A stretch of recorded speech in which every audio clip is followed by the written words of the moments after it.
All right. Hello, everyone. Welcome to Cafe Classics, Unlocking the Iliad. This is Mod 1, Video 1, where I talk about who I am, what this course is about, and what we'll be going over, what you'll hopefully be learning.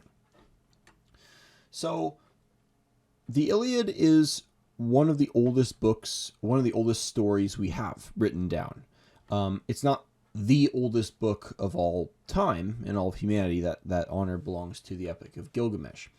But it is arguably the oldest book in Western literature, at least if we classify Gilgamesh as sort of Near Eastern.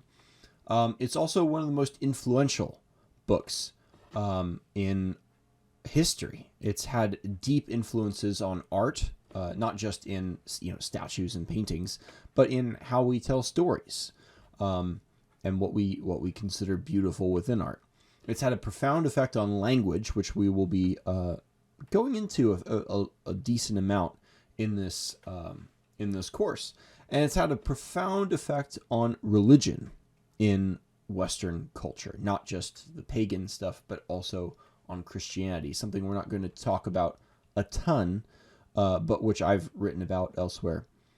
So who am I to be discussing this? My name is Chris Robertson. I write under C.B. Robertson because everyone in my generation is named Chris. Got to stand apart to it to some degree. And I wrote, I write a blog called Caffeine and Philosophy. Been writing there for some time now, where we talk about philosophy, classics, culture to a degree, music, art, a little bit of politics, but a lot of classics, religion type stuff. I've been studying philosophy for almost 20 years now, which is kind of wild to think about. I did start when I was 11. I went to a University of Washington philosophy course, and it was all downhill from there. I wrote a book a couple years ago called The Hero and the Man, which is about Homer, about the relationship between the Iliad and the Odyssey, and how both of those relate to us today as well. It's not the only book I've written, but it's the most relevant one here. You might have noticed the original artwork behind me.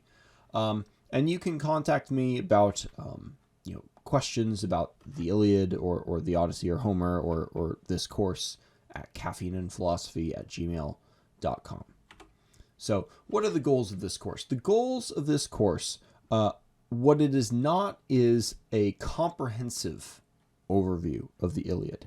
That would be, I think, like giving a class on Shakespeare where you try to cover all of the works of Shakespeare. It's just not realistic to do. What we will be doing, though, is I'll be providing you with a basic familiarity of the story. What actually happens in the Iliad? For example, most people don't know that the Trojan horse never appears in the Iliad. Most people don't know Achilles does not die within the story of the Iliad. So what actually does happen in the Iliad? It's not the whole 10-year war. It's just a roughly 2-week period of that war. We're going to understand some of the major themes. We're going to be going over a lot of the symbols, a lot of the ideas that keep being brought back over the course of the story. And with an understanding of those themes and symbols, will hopefully prepare you to understand not just the rest of the Iliad, but Homer in his broader relationship to society, and just as a work of art on his own. This will empower you to employ these themes yourself in understanding these texts, and also in other texts that borrow from Homer.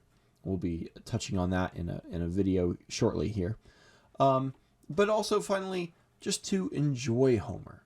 There are certain things in life that are not worth doing as means to some other end, but as an end in and of itself. And it is my belief that high art, so Shakespeare would qualify here, but I believe Homer is really the peak. Homer is arguably the greatest, has created some of the greatest stories ever told, which is why we keep coming back to them. So much of our art is based on Homer.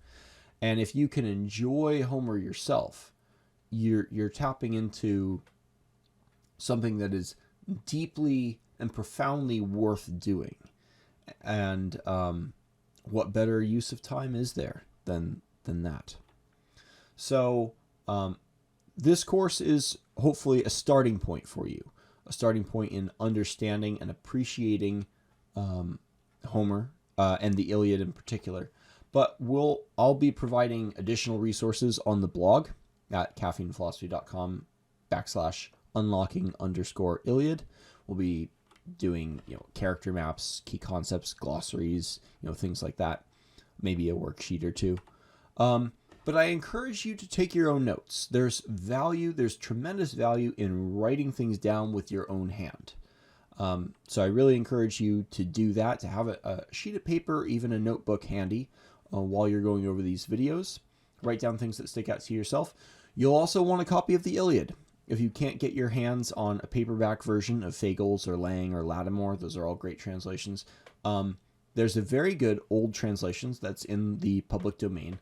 That's the Samuel Butler translation. You can find that online for free. I'll include a link in the Caffeine and Philosophy Unlocking the Iliad page in case you can't get your hands on a paperback, though you should. And there'll be further resources at the end of Mod 5, other books that I'll recommend you, look at, especially Greg Nage, Adam Nicholson, certain online resources like the Perseus project at Tufts University, which has the whole Iliad in Greek for free. Great stuff if you want to dive into the deep linguistic stuff. So that's what we're going to be going over in this course, and I'm very glad you took the dive into one of the greatest creations in all of Western culture. I really think you're going to get a tremendous amount of value out of it, and it's going to unlock some tremendous doors for you personally, perhaps religiously, culturally, and aesthetically. So thanks again for taking this course. We'll see you in the next video.